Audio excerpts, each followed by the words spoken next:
E além do diferimento, como é que a adubação a gente pode utilizar ela de forma estratégica e planejada para que a gente tenha uma transição de seca ou até uma seca mais tranquila? Pastos, quando eles estão mal adubados, principalmente não tendo recebido calcário, eles tendem a ter um sistema radicular muito pouco desenvolvido. Uma coisa que eu queria deixar claro para quem está ouvindo a gente aqui: tudo que você vê em cima, você vê embaixo. Só que a gente não vê. Raiz é o componente esquecido da pastagem. Ninguém vê, você não está nem para ela. Se você tem pasto rapado, você tem uma raizinha assim, ó, pífia, pequenininha. O que vai acontecer na seca com esse capim? Ele não aguenta. Ele vai ser o primeiro a sofrer. Né? O que acontece com esse capim no veranico? Os pastos que são mal adubados, no veranico, sofrem muito mais. Por quê? Porque ele não tem sistema radicular bem desenvolvido. Por quê? Porque a adubo ajuda no desenvolvimento do sistema radicular e no perfilhamento. Então, existem algumas estratégias. Tem até um capítulo fantástico que foi escrito pelo pesquisador da Embrapa de Leite, o Carlos Augusto Gomide, que ele fala dessas estratégias interessantes de adubação. Sabe o que é muito importante para que a gente possa garantir uma longevidade do nosso pasto no início da seca? Gesso. O gesso é um componente também, assim, é um insumo muito esquecido para a gente que trabalha com pastagem. A gente utiliza muito pouco a gessagem em área de pastagem. Então, o gesso é importante para aprofundamento de raiz. Isso garante uma longevidade maior. Uma outra coisa, tinha comentado aqui, a gente fazer essa adubação nitrogenada no final do período das águas, para que você tenha uma renovação de perfilhos, né, para que você tenha uma renovação de brotação e você consiga ter perfilhos novos e plantas melhores durante o período seco. Então, qual é a recomendação que a gente faz em relação à adubação?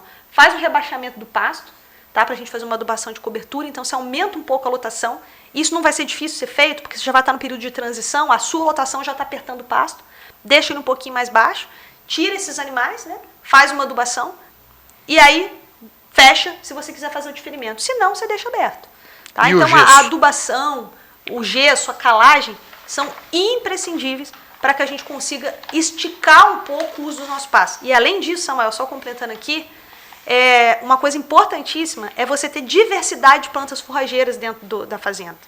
Não necessariamente dentro do mesmo módulo. Não estou dizendo aqui para a gente sair misturando braquiária com pânico no mesmo piquete, nem no mesmo módulo, sair rodando. Salada, né? Não é para fazer, salada. Tá? Eu sou contra. Existem vários colegas que estão pesquisando, eu estou esperando bons resultados de pesquisa. A gente está avançando muito em relação a isso, tá? Mas o que eu estou falando é o seguinte, por exemplo, você tem um sistema rotacionado com paredão, com zuri. Esse sistema é o que mais vai sofrer na seca. Por quê? Porque pânico, Mombaça, Tanzânia, Tamani, é o que mais sofre durante o período seco do ano. Por quê? Porque são plantas mais estacionais, a estacionalidade de produção é maior, ou seja, eu produzo muito nas águas, não produzo nada na seca. Pânico. Braquiária é diferente, braquiária distribui um pouquinho melhor. Então é interessante que a gente sempre tenha ali uma braquiária para poder dar uma segurada na seca. Se quiser ter pânico, o Maasai é uma excelente opção no período seco. Qual é o problema do Maasai? O problema é que ele tem digestibilidade baixa, tem baixo valor nutritivo. Se for cavalo, a tragédia está instalada, né? Tá, não só no Maasai, mas também no Tamani. A gente tem muitos relatos de pesquisa de morte de equinos, né? Com pânico. O pessoal usa muito. Eu tenho mais, Daniel, relato de sucesso. Muita gente usa Maasai e Tamani e não mata. Mas 1 ou 2 relatos de insucesso já é o suficiente. Principalmente se a gente considerar que tem uns cavalos que valem mais do que nós todos aqui juntos, né? Então a gente não pode arriscar, né, a recomendar essas plantas. Então, o Maasai serve muito bem, só para eu concluir aqui, o Daniel, serve muito bem para esse sistema. Então, pensem que a gente tem que variar as plantas forrageiras para que a gente consiga ter uma melhor distribuição. Trabalhar só com pânico é difícil, a menos que você faça a sobressemeadura. Não, e só para deixar mais claro ainda, quando você fala de usar capim diferente, é de espécie não, né? É espécie. São espécies diferentes. Isso. Então você fala assim, eu vou sair do Mombaça, eu vou fazer uma coisa diferente, vou plantar um zuri. Aí você saiu do espeto e caiu na brasa, né? Não vai resolver a sua Então não vai resolver. Então você precisa de uma braquiária, você precisa de um pânico, você precisa do capim gordura também. A gente tem a paiaguás agora. Gordura é fenomenal. A gente tem a cultivar paiaguás de braquiária, né? Brisanta, que foi lançada pela Embrapa, BRS Paiaguás, ela tem esticado muito o uso dela durante o período seco. Tem a susceptibilidade de cigarrinha das pastagens, mas se o pecuarista está numa região que não tem problema com cigarrinha, manda bronca. O Paiaguás, no norte de Minas, tem tido muito sucesso. Pois é, ela tem respondido muito bem a sistemas com Pocagro. No Nordeste ela tem entrado, o próprio Maasai tem entrado do Nordeste.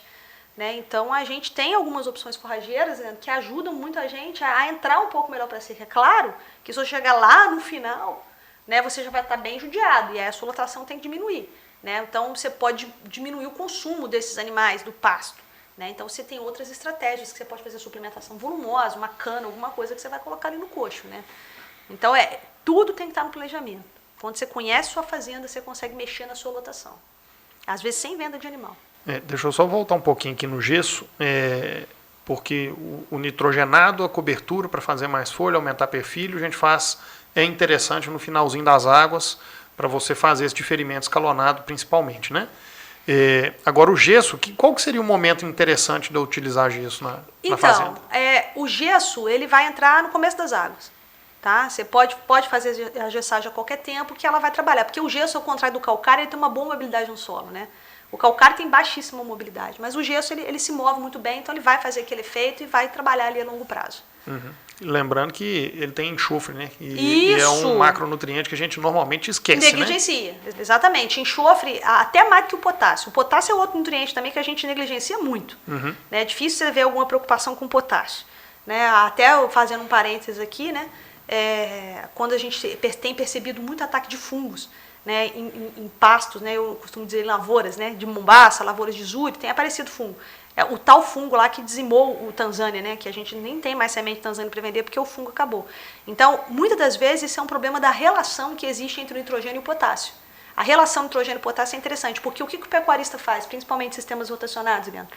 O pecuarista coloca o nitrogênio, sulfato, né? Ele trabalha com ureia, a maioria esmagadora trabalha com ureia, então, e não coloca o potássio. Então, o que acontece? Se essa relação tiver mais ou menos 3:1, aí começa a ter maior susceptibilidade a fungos. Então, às vezes, a adubação potássica chega até a diminuir isso. E uma outra coisa também para capineiras, né, o capiaçu, o pessoal fala, professor, eu estou com muito problema de tombamento em capiaçu. O capiaçu tomba quando está com falta de potássio. Né? Então, a gente negligencia o enxofre e o potássio, são dois macronutrientes que a gente realmente dá uma negligenciada. Em geral, nós não temos problema com o potássio, também com o enxofre, em relação às exigências das nossas plantas forrageiras. Mas em sistemas mais intensificados, nós precisamos ficar muito atentos a eles. Beleza. Até para ter uma seca mais segura, né? Sim. Outra coisa, potássio participa também de vários processos metabólicos da planta, né, no que diz respeito à resistência ao estresse hídrico.